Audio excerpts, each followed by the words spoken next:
In this episode, VeilStory uncovers the full classified story, the doctors who ran the experiments, the men who were used, what was done to them inside secret facilities, and what one survivor revealed that the CIA never wanted the public to know. Subscribe to VeilStory, where we uncover the dark truths hidden behind history's most powerful secrets. New documentary every week. They did not want to kill him. They wanted something worse. They wanted to make him forget he ever existed. In 1951, inside a classified facility funded by the United States government, a program began that most Americans would not learn about for 26 years. It was not a weapons program. It was not a bomb. It was a question. Can you take a human being, erase everything they are, and replace it with something else entirely? The CIA believed the answer was yes. They called it Project Artichoke, and they tested it on real people. To understand Project Artichoke, you have to understand the world in 1951. The Cold War was accelerating. The Soviet Union had nuclear weapons. American intelligence was terrified of what Soviet interrogators could do to captured agents. Could they break a man? Could they force him to reveal classified information? Could they use psychological methods to rewrite a person's loyalties? These were not hypothetical fears. American POWs returning from Korea were showing signs of psychological manipulation. Some of them held press conferences praising communism. Some could not remember what had happened to them. The CIA needed answers, and they were willing to do things that in daylight were completely illegal. On April 3rd, 1950, CIA Director Roscoe Hillenkoetter authorized the program that would become Artichoke. Its official mission, written in a classified memo that would not be seen by the public until 1977, read as follows: "Can we get control of an individual to the point where he will do our bidding against his will, even against such fundamental laws of nature as self-preservation?" That was the question. And they set about answering it. The program operated under the Office of Scientific Intelligence. It used psychiatrists, chemists, hypnotists, and interrogators. It had facilities in the United States, Germany, and Japan. And it had subjects, human beings used as test material. Some were prisoners. Some were mental patients. Some were soldiers who had volunteered for what they were told was a medical study. None of them were told what was actually going to happen. The experiments ran on 3 tracks simultaneously. Track 1, chemical. The CIA had become fascinated with a compound called LSD-25 lysergic acid diethylamide. At the time, very little was known about its effects. Artichoke researchers administered it to subjects without their knowledge in drinks, in injections, in food. They wanted to see if it could make a person malleable, suggestible, rewritable. What they found instead was chaos. Subjects experienced terror, paranoia, and complete psychological collapse. Some had to be hospitalized. At least one died a detail the CIA buried for decades. His name was Frank Olson, an army biochemist. He was dosed without his knowledge in November 1953. 9 days later, he fell from a window of the New York Statler Hotel. His death was ruled a suicide.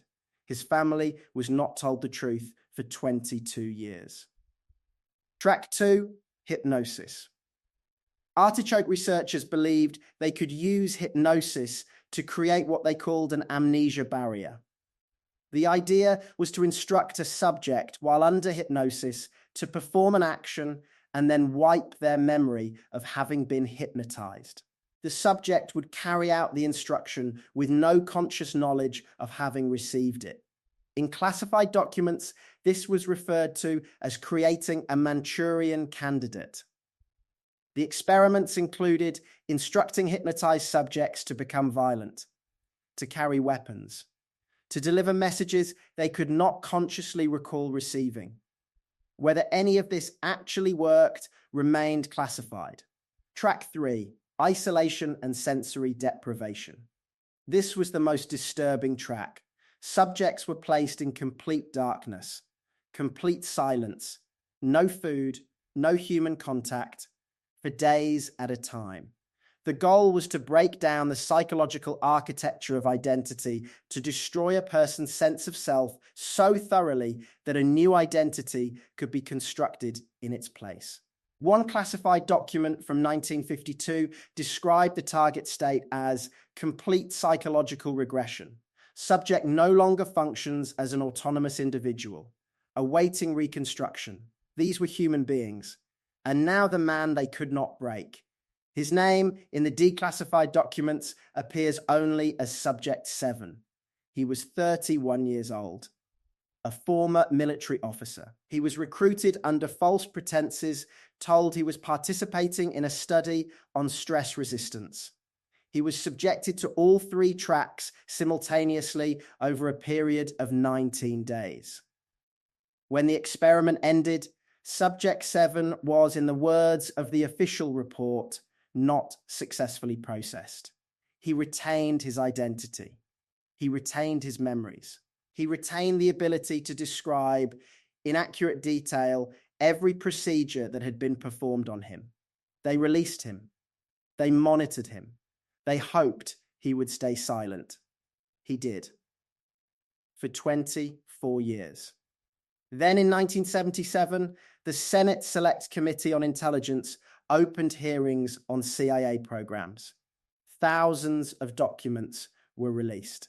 And Subject 7, now 55 years old, living quietly in Ohio, read his own file in a newspaper. He went to a journalist. He told everything. What Subject 7 revealed in 1977 went beyond what the declassified files showed.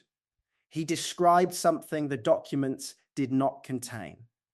On the 14th day of his isolation, 2 men entered his room. He could hear them, but could not see them. He was blindfolded. One of them said, and Subject 7 remembered these words exactly, "He hasn't broken. Move to the final protocol." Subject 7 did not know what the final protocol was. But the next day, the experiment stopped. He was given a physical examination, told he had done well, given civilian clothes and a bus ticket home. He returned to his life. He married. He had children. He worked as an accountant. But he kept a journal. Every day, starting the night he returned from the facility, he wrote down everything he remembered from the 19 days. He wrote it in code, a simple substitution cipher he had developed in the military in case anyone came looking. When the 1977 files were released, he decoded his journal and compared it to the official documents. The official documents described 19 days of experiments. His journal described something else on day 14, a conversation between 2 men who had not come to run experiments, men who had come to observe, to evaluate. Subject 7 believed and told the journalist that the artichoke program had a second layer, beyond the experiments, a selection process. They were not just testing whether identity could be erased, they were identifying which subjects could not be broken. And those subjects, the ones who resisted, were being noted for a different purpose. Subject 7 never learned what that purpose was. He died in 1998. His journal was donated to a university archive in Columbus, Ohio. It has never been fully published. A researcher who requested access to it in 2003 was told the relevant sections were under review. They remain under review today.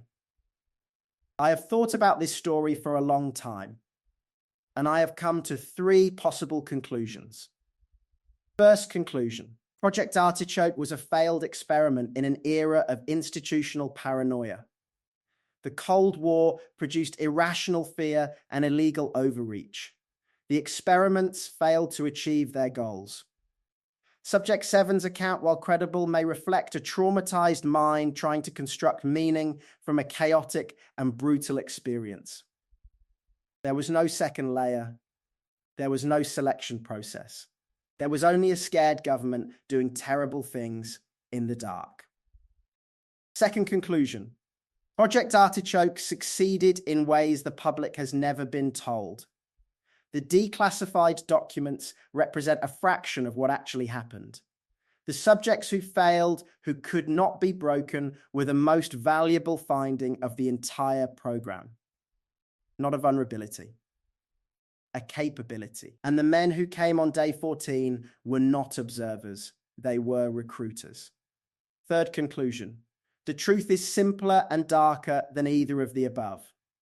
Project Artichoke was not about warfare. It was not about Soviet spies. It was about control. And the question at the center of it, can we take a human being and rewrite who they are, was never answered in a laboratory. It was answered quietly over decades through programs whose names we still do not know. I do not know which conclusion is correct. Perhaps all of them are, perhaps none. But here is what I do know. Somewhere in a university archive in Columbus, Ohio, there is a coded journal written by a man they tried and failed to erase. And the sections that matter most have been under review for over 20 years. That is the story of Project Artichoke, a story about power, identity, and the things governments do when no one is watching. Here is the question I want to leave with you. If they could erase a man's identity in 1951 with the tools they had, then what can they do now? Leave your answer in the comments. Subscribe to VeilStory. Every week, we go behind the veil of history's darkest secrets. The next story is already waiting for you.